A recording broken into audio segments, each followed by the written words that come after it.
Hello বন্ধুরা, কেমন আছো তোমরা সবাই? আশা করি সবাই ভালো আছো। আমি শ্যাম আর তোমরা দেখছো হাই ফ্লায়ার।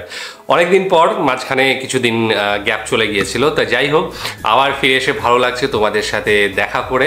আর সবচেয়ে বড় ব্যাপার হচ্ছে তোমাদের যে কমেন্টস আসে সেগুলো পড়তে ভীষণ ভালো লাগে। এই কদিন আমি যেহেতু ভিডিও নিয়ে আসতে পারিনি তোমাদের জন্য, তবু কমেন্টস কিন্তু পড়েছি এবং কিছু কিছু রিপ্লাইও আমি দেওয়ার চেষ্টা করেছি। বিশেষ কাজের জন্য, ব্যস্ততার জন্য হয়ে ওঠেনি। তো যাই হোক, আজকে আমরা যে ভিডিওটা দেখতে চলেছি সেটার টাইটেল হচ্ছে বাংলাদেশের যে গানগুলো ভারতে নকল হয়েছে। তো ভারতে বেশ কিছু গান নকল হয়েছে আমি জানি বাংলাদেশ থেকে, তো কিছু কিছু গান, তো সেখান থেকে আজকের যে ভিডিওটা সেটাই আরও কিছু এক্সট্রা যোগ হবে কিনা সেটাই দেখার। তবে এরপরে এই বিষয়ে আরও আলোচনা হবে। তার আগে ডিসক্রিপশন বক্সে লিঙ্ক দিয়ে রাখবো, সেখানে গিয়ে অরিজিনাল ভিডিওটা দেখো, সাথে সাথে যারা লাগে লাইক শেয়ার সাবস্ক্রাইব করে দিও। তো চলো ভিডিওটা দেখে নিই, তারপর আর কথা হবে। প্রেমের সমাধি ভেঙে মনের শীতল ছিঁড়ে। টপ 10 ভিডিও চ্যানেলে অনেক ভিডিও রয়েছে যেগুলোতে দেখানো হয়েছে ভারত থেকে বাংলাতে কপি করা হয়েছে। আজকে এই ভিডিওতে দেখানো হবে বাংলা থেকে ভারতরা কপি করেছে। এটা ভীষণ ভাবে ফেমাস, প্রথমে রয়েছে পপুলার গান ছিল মুক্তি বাবা বাবা কেন চাকর সিনেমার গান আমি বধূ সেজে থাকবো।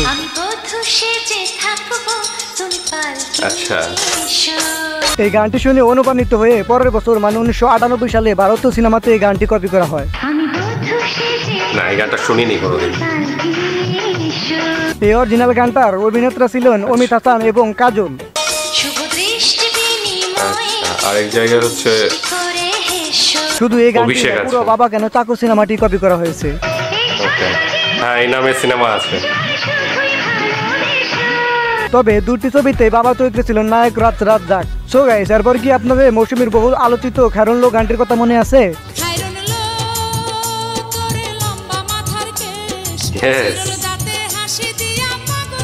মৌসুমী এই গানটি দেখে ভারতীয় সিনেমাতে কপি করা হয় ময়নার এই গানটি।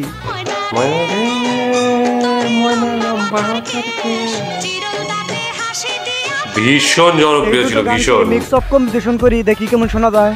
হায়রন লো তোর লম্বা মাথার কেশ, চিরল দাঁতে হাসি দিয়া পাগল করলি দেশ ময়না রে।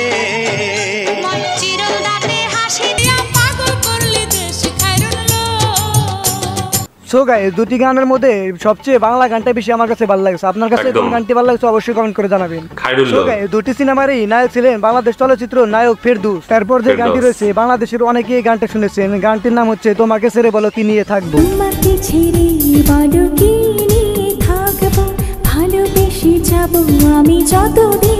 আর এটি ছিল 2006 সালের বহুল পরিচিত হৃদয়ের কথা সিনেমার গান। বলে তো দিয়েছি হৃদয়ের কথা, বলে তো। এবং পরবর্তীতে কপি করা হয় 2014 সালে দেবের বিন্দাস সিনেমাটিতে। তোমাকে ছেড়ে আমি নিয়ে থাকবো, ভালোবেসে যাব।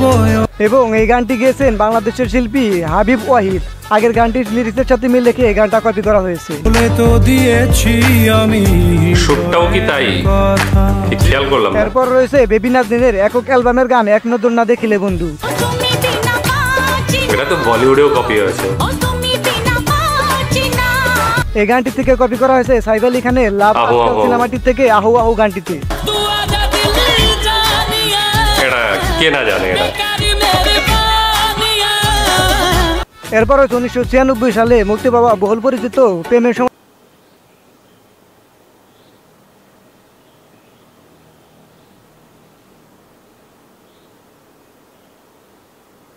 এবং শাবনামের প্রেমের সমাধি ভেঙে সিনেমাটি থেকে একটি জনপ্রিয় গান। তোমায় পাবো না জানি, শুধু চোখের পানি দিয়ে গেলে। পরের বছর মানে 1997 সালে এই গানটি থেকে ভারতে কপি করা হয়, যদিও কণ্ঠশিল্পী ছিলেন এন্ড্রু কিশোর।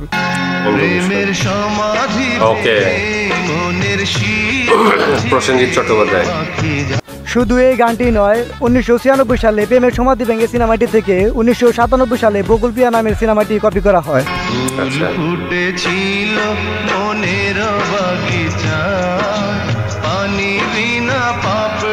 এরপর রয়েছে রঙিন উজানবাটি সিনেমার গান এক নদীর উজানবাটি গানটি।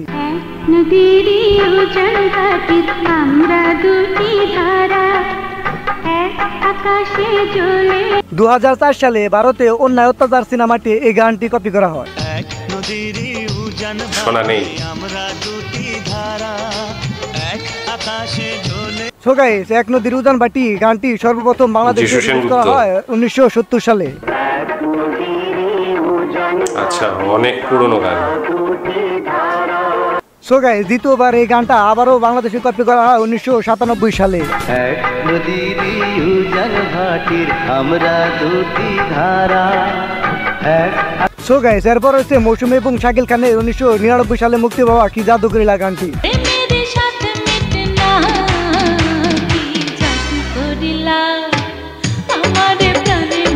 সো গাইস, বাংলাদেশের এই গানটি থেকে প্রসেনজিৎ এবং রচনা ব্যানার্জির ছবিতে এই গানটি কপি করা হয় 2004 সালে।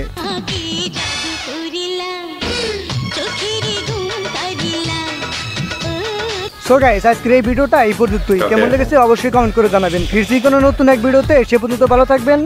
দেখা হচ্ছে পরবর্তী ভিডিওতে। চলো, আচ্ছা, প্রথমেই যেটা বলার দরকার সেটা হচ্ছে যে অনেক বাংলাদেশের গান কিন্তু আমি শুনেছি যেটা বিভিন্ন জায়গায় ইউজ হয়েছে এবং সেই গানগুলো ভীষণ জনপ্রিয় হয়েছে। এই যে আহু আহু আহু বা খায়রুল্লোটা হিন্দিতে হয়নি, বাংলায় ইউজ হয়েছে। আমি জানি না হিন্দিতে হয়েছে কিনা, তবে আমার যতটুকু আইডিয়া ততটুকু হচ্ছে, যেটুকু জানার আছে সেইটুকুতে খায়রুল্লোটা বাংলায় হয়েছে এবং হিন্দিতে আহু আহু আহুটা হয়েছে। আরও বেশ কিছু গান এই মুহূর্তে মনে পড়ছে না, তবে life in a metro cinema থেকে যত সম্ভব একটা গান গাওয়া ছিল যেটা জেমস গেয়েছিল, সেই গানটা মনে হয় যত সম্ভব বাংলাদেশে। এই মুহূর্তে গানটা মনে পড়ছে না। তবে বলিউডে শুধু বাংলাদেশ বলে নয়, অনেক পাকিস্তানি গানও রয়েছে যেগুলো কপি করা হয়েছে এবং পরবর্তীতে সেগুলো জানা গিয়েছে। এবং বাংলা সিনেমা, মানে আমাদের এদিককার বাংলা সিনেমা থেকে তো প্রচুর গান কপি বলবো না, কারণ হচ্ছে প্রচুর মিউজিক ডিরেক্টর যারা ছিলেন তারা স্বনামধন্য, তারা এই মানে বাংলাতেও কাজ করেছেন, একই সাথে হিন্দিতেও কাজ করেছেন। একটা সময় ছিল যখন বাংলার একটা রাজত্ব ছিল, বিশেষ করে সিনেমা শিল্পে, যেখানে প্রচুর ডিরেক্টর ছিলেন, মিউজিক ডিরেক্টর ছিলেন, তারপর এখনও সিঙ্গার প্রচুর রয়েছে যারা বাঙালি, তবে ডিরেক্টর মিউজিক ডিরেক্টর দুই দিকেই কাজ করে গিয়েছেন একই সুর নিয়ে, তাদের নিজের সুর দিয়েই হয়তো বাংলাতেও করেছেন এবং হিন্দিতেও করেছেন। তো সেই রকম প্রচুর গান রয়েছে যেগুলো বাংলার সাথে হিন্দি মিলে যায়। তবে বাংলাদেশের যে সমস্ত গানগুলো, আমার মনে হয় শুধু এই কটা না, আরও বেশ কিছু গান রয়েছে যেগুলো বাংলাদেশ থেকে নেওয়া হয়েছে, বলিউডেও সেগুলোকে ছাপা হয়েছে। তো সেই গানগুলো আমি দেখতে চেয়েছিলাম এবং বেশ কিছু গান আমি মেলাতে পারলাম না, কারণ সেইভাবে আমি কিন্তু শুনিনি এই গানগুলো। তবে যে জনপ্রিয় যে দুটো গান আমি বললাম, যে খায়রুল্লো এবং আহু আহু, এ দুটো তো সবাই জানে এবং বেশ বড় হিট একটা। এবং খায়রুল্লো নিয়ে যে মাতামাতি ছিল, যে কোনো অনুষ্ঠানে গান বাজা মানে এই খায়রুল্লোটা বাজবেই। এবং পরবর্তী সময়ে আরও বেশ কিছু গান এসেছিল যেগুলো আমরা শুনেছি, এবং সাথে সাথে আরও সিঙ্গার রয়েছে যেগুলো, সেই সিঙ্গারদের গান অ্যালবাম পর্যন্ত আমরা ভীষণভাবে শুনেছিলাম এক সময়। তো সেই থেকেই বলতে পারি যে প্রচুর গান রয়েছে যেগুলো আমরা জানি না হয়তো। এইখানেও যেমন মানে 2-3টে গান ছাড়া বেশিরভাগই আমার শোনা নেই, এবং শুনে থাকলেও হয়তো কদাচিৎ শুনেছি এবং সেইভাবে পপুলারিটি হয়তো বা পাইনি। তবে যে 2-3টে গান পপুলারিটি ভীষণ মাত্রায় পেয়েছিল সেগুলো অবশ্যই প্রত্যেকে বলতে পারবে যে হ্যাঁ, এইগুলো গানগুলো পপুলার হয়েছিল এবং এগুলো বাংলাদেশ থেকে নেওয়া। তো যাই হোক, ভীষণ ভালো লাগলো। আশা করি তোমরাও আরও এই ধরনের কন্টেন্ট দিয়ে সাহায্য করবে যেগুলো বাংলাদেশ থেকে কপি করা হয়েছে এই বাংলায় বা অথবা বলিউডে। সেই গানগুলো আমরা নিয়ে আসবো, আমারও জানার ইচ্ছে রয়েছে, কারণ আমি জানি যে বলিউড থেকে, মানে বলিউড প্রচুর গান বিভিন্ন জায়গা থেকে নিয়ে এসেছে, সেটা বাংলাদেশ হোক, পাকিস্তান হোক বা অন্যান্য কোনো কান্ট্রি হোক, ইউরোপিয়ান কান্ট্রি থেকেও এনেছে। তো সেই জিনিসগুলো আমি বলবো না যে খুব মানে খারাপ কিছু, সব কিছুই মানে শিল্পর কোনো বলে না গণ্ডি হয় না, তবে অবশ্যই তাদের ক্রেডিট দিলে অবশ্যই সেটা আমার মনে হয় ঠিক। তবে অনেক সময় ক্রেডিট দেওয়া হয় না, যেটা একদমই খুব খারাপ জিনিস। যাই হোক, তোমাদের কেমন লেগেছে অবশ্যই জানাবে। ডিসক্রিপশন বক্সে লিঙ্ক দিয়ে রাখবো, সেখানে গিয়ে অরিজিনাল ভিডিওটা দেখো, সাথে সাথে চ্যানেলটাকে লাইক, শেয়ার, সাবস্ক্রাইব করে দিও। আজকের মতো এখানেই শেষ করছি, আগামী দিন আবার আসবো অন্য কোনো ভিডিও নিয়ে। ততক্ষণের জন্য স্টে টিউনড।